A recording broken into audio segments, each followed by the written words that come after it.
जैसे ये कंटिन्यू हुई है, आवाज आ रही है आपको? No sir. नो सर, अभी तक हम्म, किसी भी वीडियो की आवाज नहीं आई। अब बताइए ना मुझे। जी, आवाज आ रही है आपको? नो सर, नहीं आ रही सर। आपकी आवाज़ तो आ रही है, लेकिन मेरा वीडियो शायद उसकी नहीं आ रही।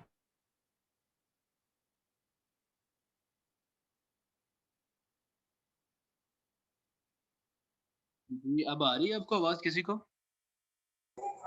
नहीं भाई, नहीं आ रही, बिल्कुल नहीं आ रही आवाज। सर आवाज वीडियो की नहीं आ रही। सर आप ऐसा करें कि वीडियो का लिंक शेयर कर दें तो, और इस वीडियो में जो बातें उन्होंने शेयर की हैं वो हमें आप ऐसे ही बता दें। चलें इस तरह करते हैं कि ये आपके ग्रुप में जो है इसका लिंक वो मैं फॉरवर्ड कर देता हूँ। बाकी इसको देख लीजिएगा, आपके काफ़ी सारे क्वेश्चन जो हैं वो क्लियर हो जाएंगे इस चीज़ से भी। तो अगर आज की जो हमारी ट्रेनिंग है इससे रिलेटेड अगर अगर किसी का कोई क्वेश्चन है तो वो काइंडली करें, वो पूछें। अस्सलाम वालेकुम सर। जी वालेकुम सलाम। सर वो थोड़ा सा मेरा तरह मैंने लेट ज्वाइन किया था, तो सर मैं ये कह रहा था सर कि अगर ये रिटन मटेरियल और वीडियो जो हेल्पफुल हैं ये अगर मिल जाती तो थोड़ा जी रिव्यू शहजादा, वगैरह ये कर आपको सारी चीज़ें जो हैं वो ग्रुप में प्रोवाइड कर दी जाएंगी। अगर आप रीड करना चाहते हैं तो कोई इशू नहीं है, आपको मिल जाएंगी, ये सारा मटेरियल आप रीड कर सकते हैं। मिल जाएगा आपको, अगर आपको कोई क्वेश्चन बना देंगे उसमें गूगल क्लासरूम से, आपको जो है मैं एक्सेस करवा दूंगा सारे चीज़। और सर ये जो आपने यानी 2 क्लासें ली हैं ना, तो इनकी जो क्लासेस की वीडियो रिकॉर्डिंग है ये लाजमी है ना सर, तो ये कर दीजिएगा।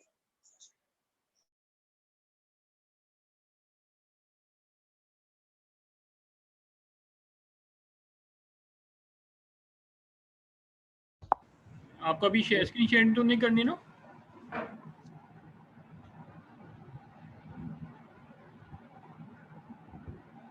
जी नमन, आपको आवाज़ आ रही है?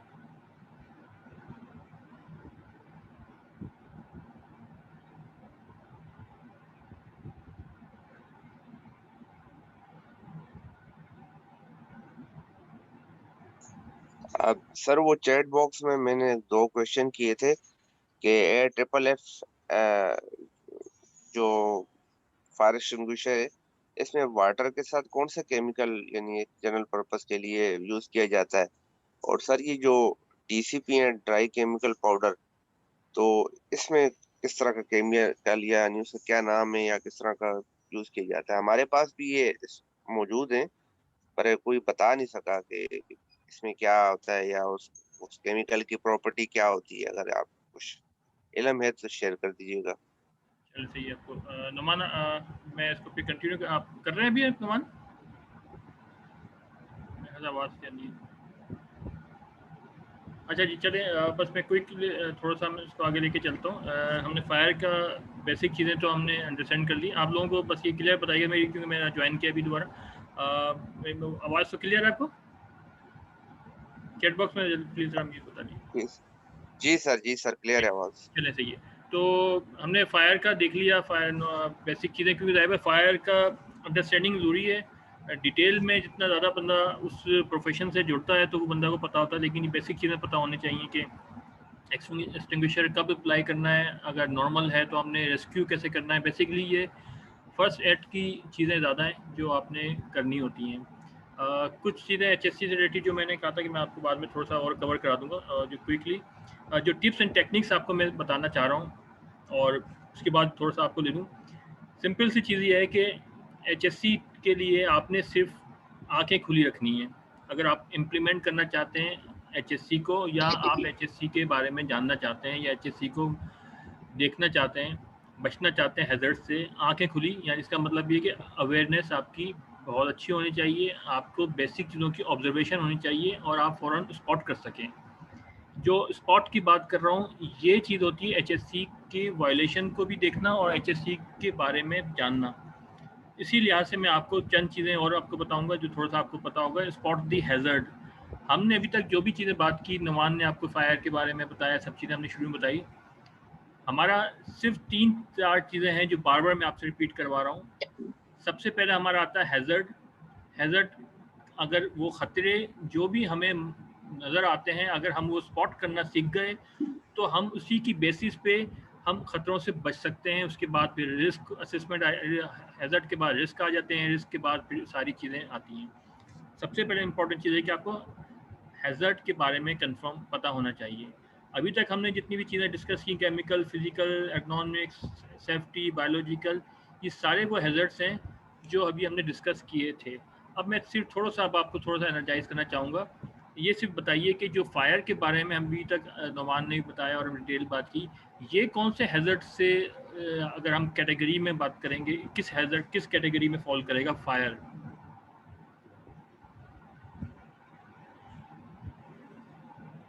नुमान, आप मेरे साथ हैं?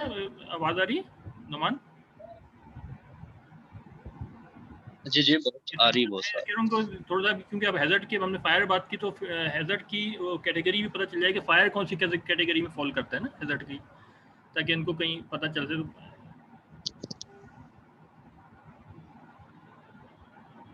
तो ये जो इस पे जो आप जो भी लोग पार्टिसिपेंट हैं, जरा क्विकली जी जी बताएंगे हैज़र्ड क्या कैटेगरी में बता रहा हूँ, chemical, biological, physical, economic, safety.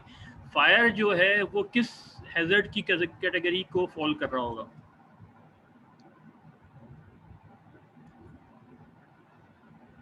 जी गुलजेब साहब। हाँ सर, मैं अब अभी फुल कंफर्म नहीं, पर केमिकल और ये दूसरा जो एक, क्या नाम है इसका, ज़्यादातर लोगों ने केमिकल जवाब आ रहे हैं। एर्गो देखिए, एग्रोनॉमिक्स है, ये इनमें से नहीं, किसी एक से एर्गोनॉमिक्स बिलोंग तो करता सर बिल्कुल भी नहीं। एर्गोनॉमिक्स का मतलब ये होता है कि आपकी बॉडी पोस्चर से रिलेटेड कोई चीज़। एर्गोनॉमिक्स वाली जो हैज़र्ड्स होते हैं, वो इस लिहाज से मैं थोड़ा सा और आपको क्लियर करूँ, पहले हैज़र्ड्स की अंडरस्टैंडिंग हमें सही तरह समझ जानी चाहिए। हैज़र्ड का मतलब ये है कि कोई भी खतरे, खतरा इसका मतलब है कि हमारा बेताज है तो उसको हमने कैटेगराइज कर दिया। हमने कहा कि यार खतरे अगर फिजिकल खतरे हैं तो उसकी कैटेगरी को हमने फिजिकल में डाल दिया है। केमिकल से रिलेटेड के ऐसी चीज़ें जो फ्यूम्स या इससे रिलेटेड जो आपके केमिकल से रिलेटेड जो है आपके, जैसे पेट्रोल वगैरह सारी चीज़ होती है, वो केमिकल टाइप में आप फ्यूम्स में आपको आ रहे हैं। बायोलॉजिकल में ये है कि जो आपके कोरोना वायरस वगैरह ये आप जो बात की जा रही है, ये सारे बायोलॉजिकल हैजर्ड्स में आ रहेंगे। सही। तो ये जो फायर होता है इसकी कैटेगरी आपको फिजिकल हैजर्ड्स में काउंट की जा रही होती है। नुमान, थोड़ा सा आप इनको ज़रा इस पे भी क्लियर कर देगा, ताकि ये हम यहाँ पे ये अंडरस्टैंडिंग बेसिकली हमारी सारी अच्छी तरह से हो जाए। जी ये टोटली फिजिकल जो है उस पे ही इंक्लूड होती है। लाइक एज कोई भी इंजरी होती है वो फिजिकली होती है। कोई बर्न हो जाता है, कोई जिस्म का कोई पार्ट जल जाता है, या कोई भी एक्टिविटी आप भाग रहे हैं इधर उधर आग की वजह से, आप इमरजेंसी एग्जिट को तलाश कर रहे हैं, ये सारी एक्टिविटीज जो है ये फिजिकली हैं। और इसमें जो है अपनी जान बचानी होती है, ठीक है। आप फिर फिजिकली और भी एक्टिविटीज देख लें, पानी ला कर डाल रहे हैं, फॉर एक्सटिंग्विशर यूज कर रहे हैं, तो ये सारी चीज़ें जो हैं ये फिज़िकली जो है वो हैंडल हो रही होती है। तो अभी जो किसी भाई ने जो है क्वेश्चन किया था, ये ट्रिपल एफ, ये ट्रिपल एफ जो है कुछ फिलिंग फोम टाइप ये होता है। इसके अंदर ये केमिकल का ही नाम है। इसके अंदर इस फोम की एक जो टाइप होती है, जैसे सर्फ को जो किसी पानी में मिक्स किया जाता है तो उसकी एक झाग बन जाती है, इस तरह ये केमिकल होता है ये ट्रिपल एफ। इसको जो है पानी के साथ मिक्स करके यूज़ किया जाता है। और sodium bicarbonate DCP try chemical powder में जो है एक पाउडर ट्राई केमिकल यूज़ किया जाता है। और ये जो है हार्मफुल बेसिकली ह्यूमन के लिए तो नहीं है, मतलब आप किसी बंदे पे तो इस्तेमाल नहीं कर सकते, लेकिन अदर एक्टिविटीज़ में ये इसको इस्तेमाल किया जाता है। हाँ, अलबत्ता अगर किचन फायर है तो उसके लिए हम हेलोट्रॉन जो है वो फायर एक्सटिंग्विशर यूज़ कर सकते हैं, CO2 यूज़ कर सकते हैं, डीसीपी यूज़ नहीं करेंगे, क्योंकि डीसीपी जब भी ब्लास्ट करती है, कोई बॉल हो चाहे वो फायर एक्सटिंग्विशर हो, जब ऑपरेट किया जा रहा हो तो उसके फ्यूम्स इतने ज़्यादा होते हैं कि वो जो है पूरी किचन में, अगर किचन एरिया है तो किचन की सारी खाने वाली जो चीज़ें हैं उनको डिस्टर्ब कर सकता है। उसके अंदर वो जो है उसके जर्म्स जा सकते हैं, तो वो खाने के वो सारा जो चीज़ें हैं वो ख़राब हो सकती हैं। तो और मज़ीद क्वेश्चंस मैंने अभी देखे हैं वैसे चैट बॉक्स में, क्योंकि मेरे पास जो है मैं वीडियो शेयर कर रहा था अपनी स्क्रीन रिकॉर्डिंग के थ्रू। तो उसके थ्रू जो है वो क्वेश्चनिंग नहीं आ रही थी। तो इसमें एक भाई ने कहा कि मैंने जो है वो 7 टाइप्स रीड की हुई हैं। तो इसमें ऐसा है कि प्यारे भाई डिफरेंट कैटेगरीज है। अगर आप डिफरेंट लॉज को रीड करते हैं तो कुछ लॉज में से अब एक लॉ है जैसे ब्रिटिश काउंसिल का है, ओशा का है। उसने 5 टाइप में से जो है वो 4 कर दी हुई है। उसने इलेक्ट्रिकल फायर को निकाल के जो है वो किचन फायर के साथ ऐड कर दिया है, जिसको उसका नाम दे दिया है के का नाम किचन फायर उन्होंने सेपरेट कर दी है। और इसी तरह जो है वो अगर हम किसी भी कंट्री की बात करें, हमने जब आज जो सारा रीड किया ये पाकिस्तान के बिल्डिंग कोड के थ्रू रीड किया, तो इसमें जो है वो डिफरेंट जो लॉज हैं इनके अपने हैं बिल्डिंग कोड के, और कुछ चीज़ें जो हैं इनकी उनके साथ रिजेंबल है, मिलती जुलती हैं। हाँ, बिल्कुल सही है। सर मैंने एक्चुअली हो क्या रहा है कि यहाँ पे हम किसी स्टैंडर्ड्स को फॉलो नहीं कर पा रहे। मतलब कोई ओशा को स्टैंडर्ड को फॉलो कर रहा है, कोई निबोश को कर रहा है, मिसाल दे रहे हैं कोई बिल्डिंग कोड कर। पाकिस्तान में तो वैसे ही मसला है कि यहाँ पे कोई अपना स्टैंडर्ड नहीं है। क्यों नोमान जी? इस और बेसिकली ये स्टैंडर्ड फॉलो करने का इस तरह इशू आ रहा है। इसकी मैं आपको नॉर्मल एक एग्जांपल देता हूँ। आप लोग इंडस्ट्रीज में जॉब कर रहे हैं, तो आपकी इंडस्ट्री अगर किसी कस्टमर की जो है वो प्रोडक्ट प्रिपेयर कर रही है, और वो जो आपका कस्टमर है लाइक एज नाइकी है, वो गोरा गोरा ब्रांड का कोई भी है, तो उसने अपने ऑडिटर्स आप पे जो है एम्प्लॉय करने हैं। उसने अपने ऑडिटर्स को आपके पास भेजना है कि हमारे ऑडिटर्स की ये रिक्वायरमेंट है, और हम ये वाला जो है ओशा लाइक एज ओशा हम फॉलो कर रहे हैं जी। तो आपने तो हमें ओशा के थ्रू ही सारी ये चीजें देनी है। हमने आपकी इंडस्ट्री को ओशा के थ्रू ही हैंडल करना है। अब क्या होता है पाकिस्तान में, जो प्रोडक्शन कर रहे होते हैं लोग, उनकी कोशिश होती है कि यार हमारा सामान बिके, और बिकने के लिए ऑडिटर की एनसी को उनका क्लियर करना मस्ट भी होता है। तो उन एनसीज को क्लियर करने के लिए हमारे यहाँ पे फिर वो कोई भी जो है उनको दिया जाता है, वो कहते हैं लाएं जी हम करते हैं, इसको फॉलो करते हैं। तो इस तरह जो हमारे यहाँ वो जरा स्टैंडर्ड कोई क्या कर रहा होता है, कोई क्या कर रहा होता है, तो ये चीज़ है बेसिकली। क्यों वैसे के स्टैंडर्ड्स जो है वो किसी के ऐसे कोई नहीं है कि यहाँ पे कोई अब पाकिस्तान में यही फॉलो करना है। इस लिहाज से पाकिस्तान में वैसे स्टैंडर्ड्स अभी कमी है, क्योंकि सिर्फ सिंध गवर्नमेंट का एक वो बना है ओश के नाम से, वो रेगुलेटरी अथॉरिटी बनी है।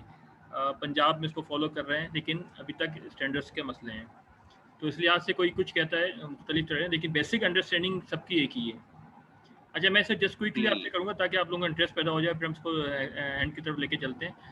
ये सब लोगों से हैज़र्ड की बात कर रहे हैं, तो ये बताइए कि स्पॉट द हैज़र्ड, यहाँ पे आप लोगों को हैज़र्ड कौन से नज़र आ रहे हैं आप को देखते ही? क्योंकि मैंने कहा आंखें खुली रखना है। सेफ्टी के लिए सबसे इंपॉर्टेंट चीज़ ये है कि आपने आंखें खुली रखना है। यही हमारा मैसेज है कि अगर आपकी आंखें खुली हैं तो आप खतरों से बच सकते हैं, और ख़तरे से बचेंगे तो आपकी लाइफ बच सकती है। यहाँ पे बेताशा हमने हैज़र्ड नज़र आ रहे हैं। मैं क्विक करता हूँ, ये स्पॉट द हैज़र्ड, हमने यहाँ पे ये हैज़र्ड्स को स्पॉट किया हुआ है, क्योंकि यही सबसे इम्पोर्टेंट आपकी जिम्मेदारी है, या एचएससी प्रोफेशनल या प्रैक्टिशनर्स की, कि वो हैज़र्ड से आप लोगों को बचा सकें, आइडेंटिफाई कर सकें, और आपने उन ख़तरों से एलिमिनेट करें जो हमने कहा था कि हैज़र्ड है तो आपने उसको बचना है, एलिमिनेट करना है, या आपने पीपीज़ पहननी है। ये सारा कॉन्सेप्ट हैज़र्ड्स का है। ये नौमान साहब की स्लाइड कल जो शो की थी मैंने, उसमें से ये थोड़ा सा बताया था कि अब कल जो पिक्चर थी उसमें से और आज जो आपको दिखा रहा हूँ ये हैज़र्ड, अगर आपने कल पिक्चर में बता रहे थे कि भी काम करने की जगह सही कौन सी है कौन सी नहीं है,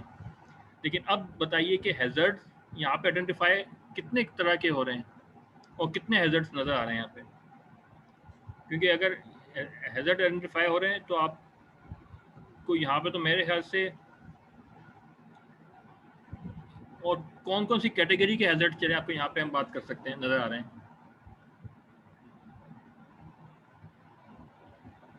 ये सर बताएगा पहले ज्यादातर पिक्चर में हैज़र्ड कितनी कैटेगरी के यहाँ पे, या कौन कौन से हैज़र्ड नज़र आ रहे हैं हमें हैज़र्ड? तो हाउसकीपिंग से रिलेटेड है। बिल्कुल, ज़्यादातर आपको फिजिकल हैज़र्ड्स ही नज़र आ रहे हैं।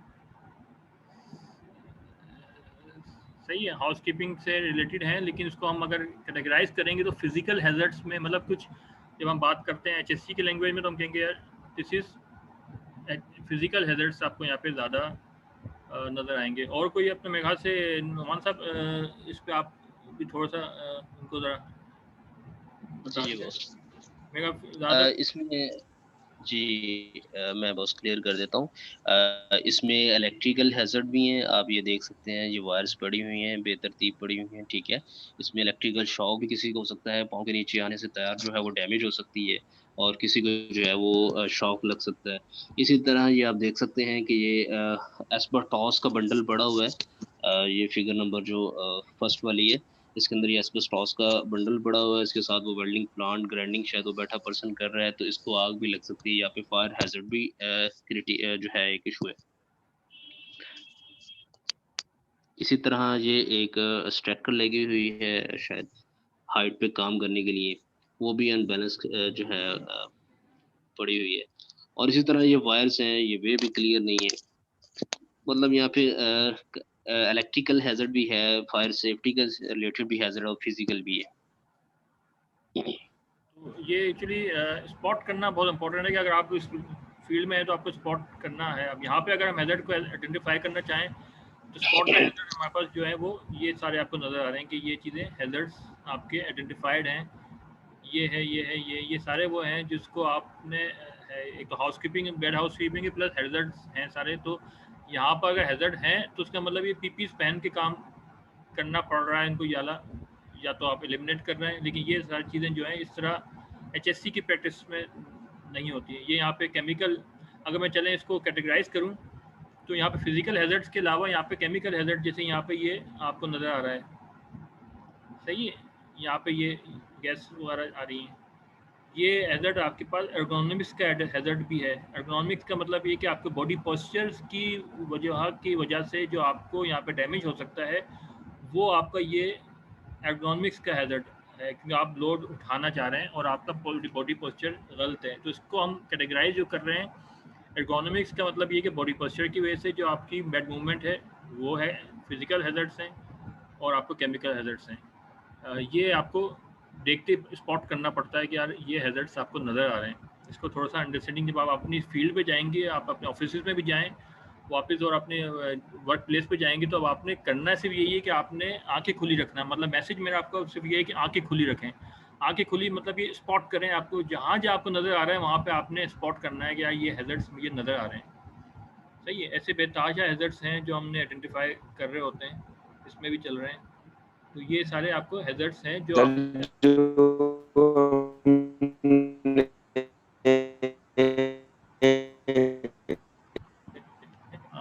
आवाज़ थोड़ी दोबारा रिपीट करेंगे।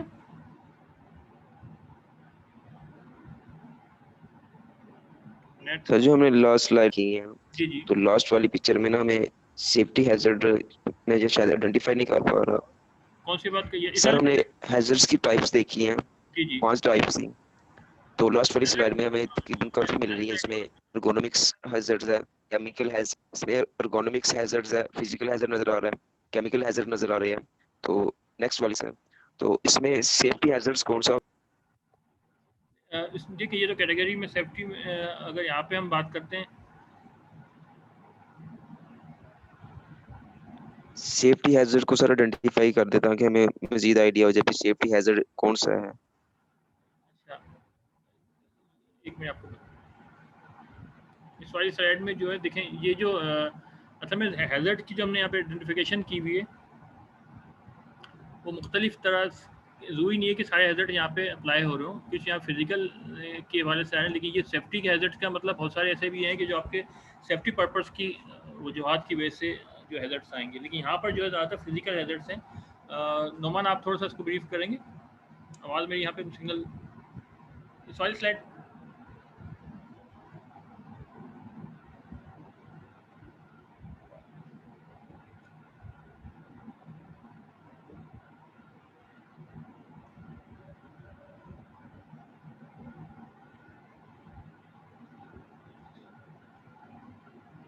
अच्छा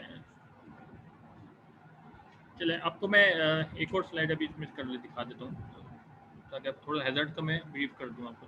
एक सेकंड।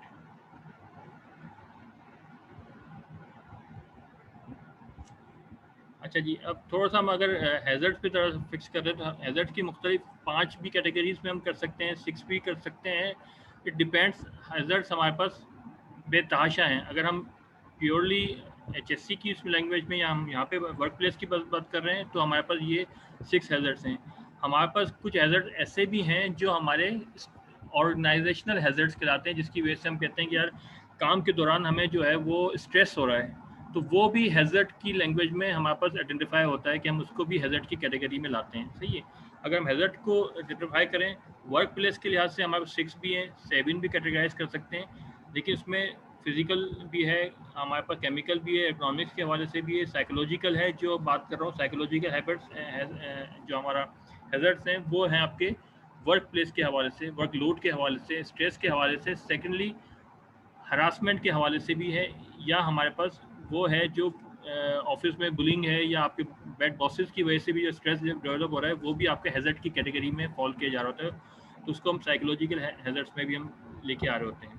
देखिए बेसिक कैटेगरी में एक्चुअली यहाँ पर याली आ रही है हमारे हैज़र्ड्स की।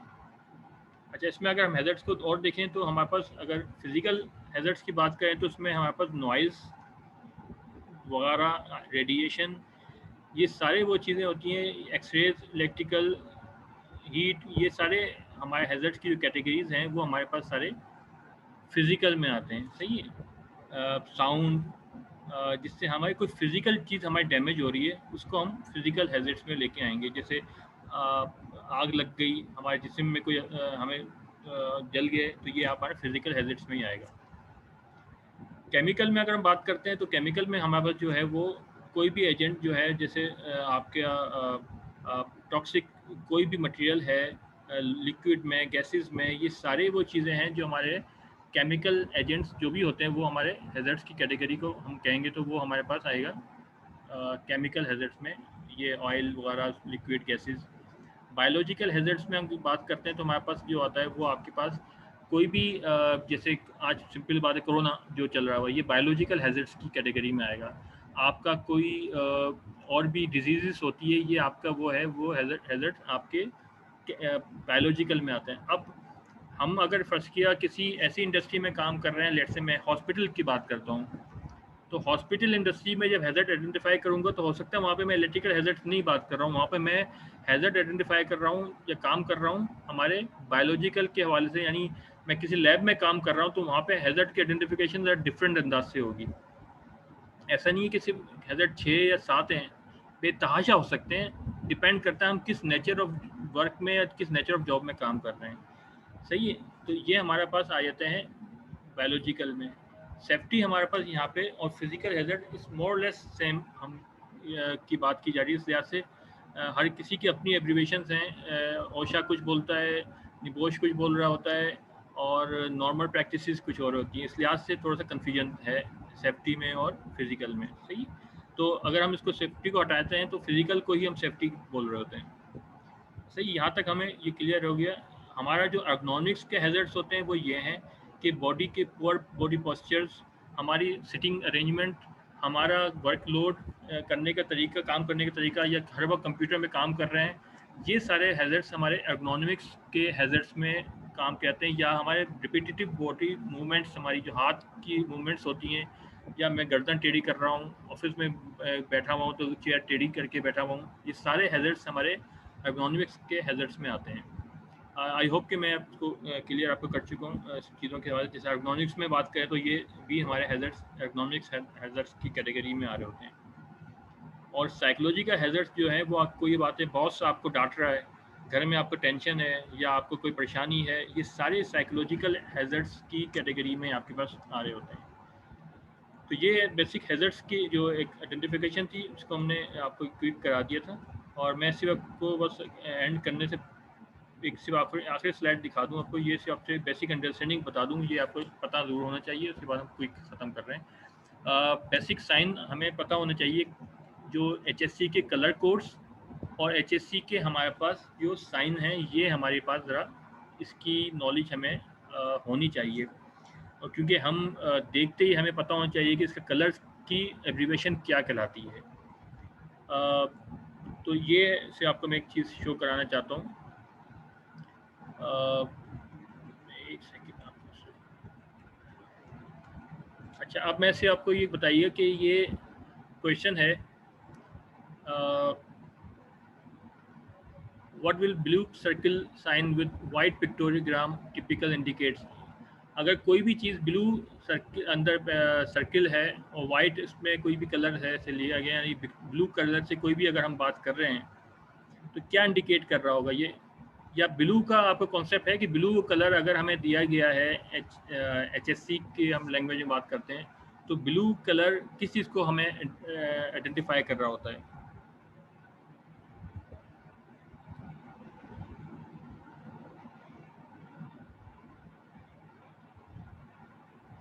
सर आई थिंक ये पीस को डिनोट करता है, यानी कि कोई खतरा नहीं है आई थिंक।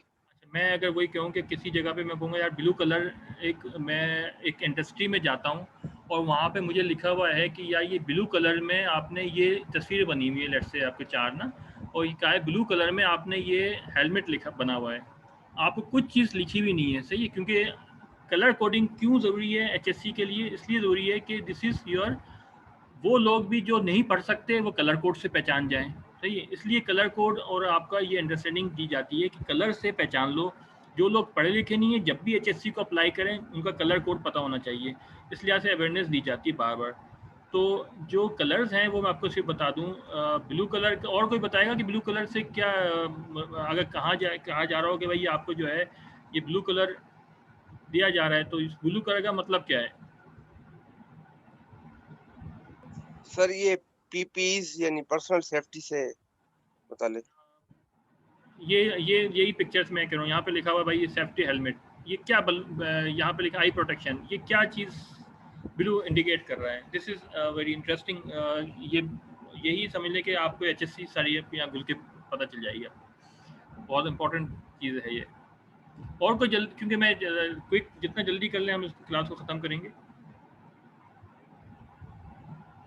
सर ये ब्लू वो चीज सर डिनोट करेगा भी जो एक वर्कर को इंडस्ट्री में चीजें काम करने के लिए सेफ्टी के लिए रिक्वायर्ड होती हैं, भी हेलमेट उसे पहनना है, बाकी जो अदर जो मटेरियल रिलेटेड है, अपनी सेफ्टी के लिए वर्कर को इंडस्ट्री में काम करने के लिए ये चीजें जरूरी हैं। अच्छा, ये जो चीज़ है ब्लू कलर जहाँ पे भी नज़र आएगा, और ये ब्लू कलर में जो चीज़ आपको नज़र अंदर डाल दी जाएगी, याद रखिएगा, उसका मतलब है वो मैंडेटरी रिक्वायरमेंट है। किसी भी इंडस्ट्री में आप जाएंगे, आपको कह दिया कि यार ये तस्वीर देखते ही आपने कहा ब्लू कलर, आपने लिखा हुआ है किसी जगह पे किसी एरिया पे और लिखा गया है कि हेलमेट, मैंडेटरी है आपको उस जगह पे हेलमेट पहनना। ये आपको देखते पता चल जाएगा HSC प्रैक्टिशनर के तौर पे भी कि आपको हेलमेट पहनना है इस एरिया में, या आपको फुट प्रोटेक्शन के लिए आपने यहाँ पे वो पहनना है, आपने शूज़ पहनने हैं, या आपने वो लगाना है, मास्क गोगल्स लगाने हैं, या आपने जो है वो कोई भी कवरऑल पहनना है, सही है? जो जितनी भी चीज़ें नज़र आ रही हैं इसका मतलब है आपने लाजमी करना है, दिस इज़ मैंडेटरी, सही है? तो ये साइन पता होना चाहिए, जहाँ पर आपको ये सिग्नल नज़र आए, साइन नज़र आए, बेसिक साइन आइडेंटिफिकेशन है, जहाँ पर नज़र आए कि रेड कलर से आपको सर्किल दिया गया हो और एक लाइन लगा दी गई हो, उस जगह पे आपको ये प्रोहिबिशन का है कि यहाँ पे ये चीज़ नहीं करनी। जहाँ पर भी आप कोई भी चीज़ करते हैं, आपने कि बातें नहीं करना, आपने बोलने को क्रॉस कर दें, लाल रंग से दिखा दें, आप कह देंगे इसका मतलब ये है कि यहाँ पे ये चीज़ नहीं करनी, सही है? ये बेसिक आइडेंटिफिकेशन साइन है कि आपने यहाँ पे कोई फ्लेम नहीं जलाना, इस एरिया में कोई माचिस कोई स्मोकिंग मना है, इस एरिया में जो है वो टच करना मना है, इस एरिया में इंडस्ट्रियल व्हीकल आना मना है। तो ये जो बेसिक साइन है इसका मतलब ये है कि ये चीज़ नहीं करनी। ब्लू कलर का मतलब है लाजमी करनी है, यहाँ पे ये चीज़ नहीं करनी, ये आइडेंटिफिकेशन साइन है जो हमें पता होना चाहिए। दूसरा ये है कि रेड कलर में अगर आपको इस तरह की कोई सिग्नल्स नज़र आते हैं, साइन नज़र आते हैं, इसका फायर से रिलेटेड है, और फायर का कलर थोड़ा सा तुर्श या थोड़ा सा तेज़ होता है दूसरे रेड कलर के मुकाबले में। तो आपको कहीं भी कोई चीज़ नज़र आएगी इसका मतलब फायर साइन है कि फायर की सूरत में आप ये चीज़ें करें, ये ब्लैंकेट इस्तेमाल कर रहे हैं, फायर लगे तो आपने ये लेडर इस्तेमाल करना है, फायर लगे तो आपने कॉल बेल दबानी है, फायर लगे तो आपने ये चीज़ करनी है। ये सारी वो चीज़ें हैं, फायर करें तो फायर एक्सटिंग्विशर यहाँ पर है मौजूद। ये चीज़ आपको आइडेंटिफिकेशन बता रही है कि फायर की सूरत में आपने ये काम करना है। ये बेसिक साइन है आपकी मैंडेटरी। और हैज़र्ड की हम जो बार बार बातें कर रहा हूँ मैं आपसे, हैज़र्ड का मतलब ये है कि ये हैज़र्ड की साइन होंगी आपको याली कलर की, तिकोन साइन करके आपने कह दिया, और कोई भी चीज़ आपको नज़र आ गई, मैं आपको दिखा देता हूँ शुरू में 30 स्लाइड। ये आपने कोई भी चीज़ आपने कह दिया कि यार ये तिकोना साइन ट्रायंगल में कोई भी चीज़ कर दे, येलो कलर से आपको आइडेंटिफाई कर दे, तो इसका मतलब ये हुआ कि ये आपने यहाँ पे हैज़र्ड है, ख़तरा है, बचना है आपने। आपने कहा कि यहाँ पे 440 यहाँ पे high danger high voltage line जा रही है, ख़तरा। यहाँ पे आपने कहा कि डेंजर है, यहाँ पे स्लीपिंग का ख़तरा है, यहाँ पे कोई आपने गिरने का ख़तरा है। ये सारी चीज़ें आपको हैज़र्ड आइडेंटिफिकेशन पहले से मार्क करके बता दिया जाएगा कि ख़तरा है यहाँ पर।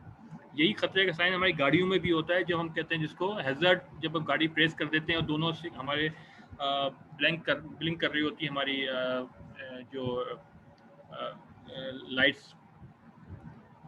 तो दिस इज़ वेरी इंटरेस्टिंग कि आपको ये बेसिक 4 कलर्स, और ये जो ग्रीन कलर होता है इसको आप कहेंगे कि ये हमारा इंफॉर्मेशन साइन है। यानी यहाँ पर भी आपको ग्रीन कलर से कोई चीज़ नज़र आए तो आपको बता सकते हैं, देख सकते हैं कि ये इंफॉर्मेशन बताने के लिए दिया गया है कि आप फायर की सूरत में यहाँ से निकल जाएं, आपने ये शावर यहाँ लगा हुआ, ये सारी कोई भी इंफॉर्मेशन के लिए आपने ग्रीन कलर के इससे आप आइडेंटिफाई कर सकते हैं। तो ये बेसिक 4 कलर्स हमारे पास हैं जो हमें बता रहे होते हैं, और ये बेसिक 4-5 कलर जो फायर के साथ मिला के रेड कलर के 2 कलर हैं। तो ये बेसिक आइडेंटिफिकेशन साइन है हमारे, जिसको हम बताएंगे कि ये आपके है hazard yellow, prohibition sign red, mandatory sign blue, information sign green and again red, थोड़ा सा तेज़ कलर वो फायर का साइन है। ये बेसिक आपके 5 कलर्स हैं मुख्तलिफ, जो आपको बेसिक आइडेंटिफिकेशन साइन है, जो आपको पता होने चाहिए कि ये क्या कह रहा है। मैंडेटरी लाजमी करना है, प्रोबेशन नहीं करना। तो ये आपको अंडरस्टैंडिंग फॉर HSC के हवाले से अब मेरे ख्याल टाइम बहुत ज़्यादा आगे हो गया हमारा, क्विक हम इसको रिकैप भी कर लेते हैं, और कोई क्वेश्चन हो तो आप जल्दी पूछ सकते हैं, अदरवाइज हम इसको फाइनली मैं इसको क्लोज करता हूँ फिर सेशन को। हमें सब छोटी सी बात मैं शेयर करना चाह रहा हूँ। जी जी, तो करंट स्क्रीन जो है वो क्लोज कीजिएगा ज़रा।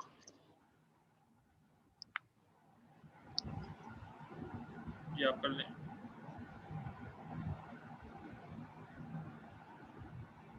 जी dear student, expert house team की तरफ से एक जो है जॉब अपडेट्स के लिए व्हाट्सएप ग्रुप जो है वो बनाया गया है।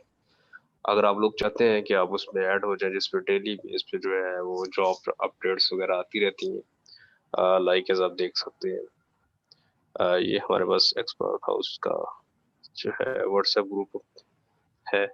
इस पर डेली बेस पे जो है वो जॉब्स अपडेट्स अपलोड की जाती हैं। तो अगर आप इसमें ऐड होना चाहते हैं तो आप जो है मेरे साहब से कॉन्टेक्ट कर सकते हैं। मैं भी आपको जो है वो अपना नंबर जो है वो शेयर कर देता हूँ, आप मैसेज कीजिए तो आपको इसमें जो है वो ऐड कर दिया जाएगा। नंबर आप नोट कर सकते हैं, ये आपके सामने जो है 032145185554 व्हाट्सएप मैसेज करें, और अगर आप ज्वाइन करना चाहते हैं तो बता दें, फिर आपको इसमें ऐड कर दिया जाएगा। बाकी मजीद आप अहमद साहब से जो इसके बारे में डिटेल दे सकते हैं। ज़बरदस्त, थैंक यू नुमान। मैं और थोड़ा ब्रीफ कर दूं कि हमारा एक्सपर्ट हाउस का जो बेसिक पर्पस है, नुमान भी हमारे इस टीम का हिस्सा हैं। हम लोग जो है वो एक्सपर्ट हाउस कम्युनिटी भी हमने बनाई हुई है, जिसमें हम बहुत सारी चीज़ें जो हैं वो हम जॉब के हवाले से भी, सपोर्ट के हवाले से भी, ट्रेनिंग के हवाले से भी, और हम बहुत सारी चीज़ें आपको प्रोवाइड कर रहे होते हैं, जिसमें हमारे पास ये एक्सपर्ट कम्युनिटी है, जो जैसा नुमान हमारे साथ ज्वाइन किया है इन्होंने इसी तरह, और अभी हमारे ट्रेनिंग का फैकल्टी का पार्ट है, बड़े ज़बरदस्त स्ट्रॉन्ग। तो इसी तरह हमारी कम्युनिटी है जिसमें आप ज्वाइन कर सकते हैं हमें, और इसके मेंबर बन सकते हैं। इसमें आपको बेताशा फ्री भी, पेड ट्रेनिंग, डिस्काउंट्स, और कम्युनिटी का पार्ट बनाएं जॉब के लिहाज से, जैसे नुमान ने बताया आपको।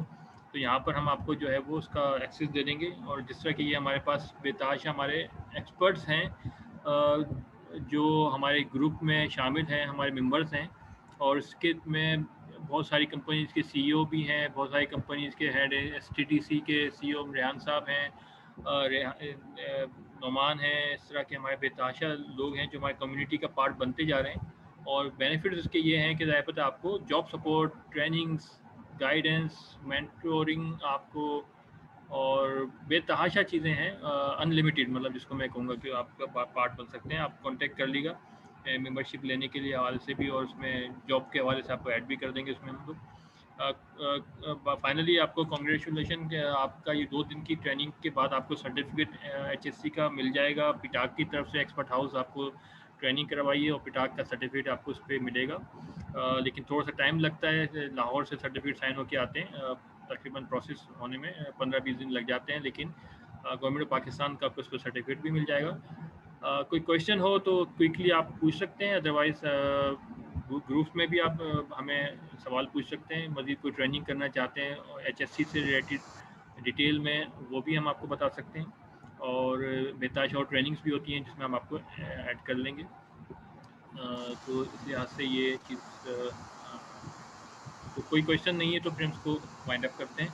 और आपको जो लिंक है मैं आपको भेज दूंगा, इसके हवाले से जो वीडियोस हैं या जो ट्रेनिंग मटेरियल है वो आपको गूगल क्लासरूम में आपका लिंक दे दूंगा, उसमें आप जो है ये वीडियोस और आपके वो अपलोड कर दी जाएंगी, उसमें आप उससे एक्सेस कर लीजिएगा, जो आपको फ्यूचर के लिहाज से भी होगा।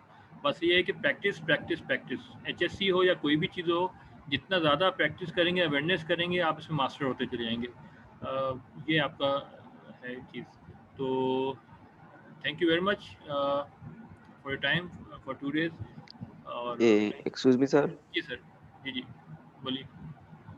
सर जो ऑनलाइन जिस तरह ट्रेनिंग हो रही है आजकल, कोरोना की वजह से आई थिंक ये हो रही होगी, तो इसमें ना अंडरस्टैंडिंग उस तरह की नहीं हो पाती जिस तरह बंदा फिजिकल अंडरस्टैंड कर पाता है किसी चीज को। जी तो एक या कोरोना की वजह से ऑनलाइन हुई है या पहले भी ऑनलाइन ही थी? और अगर हम नेक्स्ट टाइम ने कोई इस तरह की कोई सेशन वगैरह अटेंड करना हो तो क्या वो ऑफलाइन की उसमें अवेलेबिलिटी होती है भी, वहां पे हम आकर इसे अटेंड किया जाए ताकि कुछ प्रैक्टिकली चीजें बंदा देखे सीखे तो फिर ज्यादा यानी कि ग्रिप होती है? नहीं, हम नॉर्मली अभी आजकल हम ऑनलाइन कर दिया है। वैसे तो हमारा क्लास बेस्ड ट्रेनिंग और होती थी, लेकिन इससे फ़ायदे भी है, नुकसान भी। फ़ायदा ये हुआ है कि हम लोग जो है पहले सिर्फ कराची में, यानी हम लोग जैसे मैं ट्रेनर कराची में दे रहा होता था, लेकिन हमारे साथ नुमान साहब लाहौर से हैं, ज्वाइन किया हुआ इन्होंने। नुमान शाकिर साहब जो हमारे HSC के ट्रेनर स्पेशलिस्ट हैं, तो वो लाहौर से हमें ज्वाइन करते हैं इस वक्त ट्रेनिंग के लिए। इस तरह बेताशा लोग, पहले हम सिर्फ कराची बेस्ड होते थे, लेकिन अब पूरे ग्लोबली, इनफैक्ट इंटरनेशनली हमारे पास पार्टिसिपेंट्स आते हैं। अभी लास्ट मैंने ट्रेनिंग कराई थी, उसमें UAE के भी काफ़ी लोग थे। तो अब हमारे पास नेटवर्क काफ़ी स्ट्रॉन्ग हुआ है। लेकिन ये है कि अगर आप कहाँ से, आपका ताल्लुक कराची से है या किसी और सिटी से आप? जी मैं लाहौर से ही हूँ। लाहौर से ही। लाहौर से फिर आपको जो है वो, अगर आप फिजिकली करना चाहते हैं, नुमान आपको मैं गाइड कर दूंगा, नुमान शाकिर साहब की गाइडेंस मिल सकती है आपको। आप किसी कंपनी में ज्वाइन किया है या आप स्टूडेंट हैं? जी मैं कंपनी में हूँ। कंपनी में।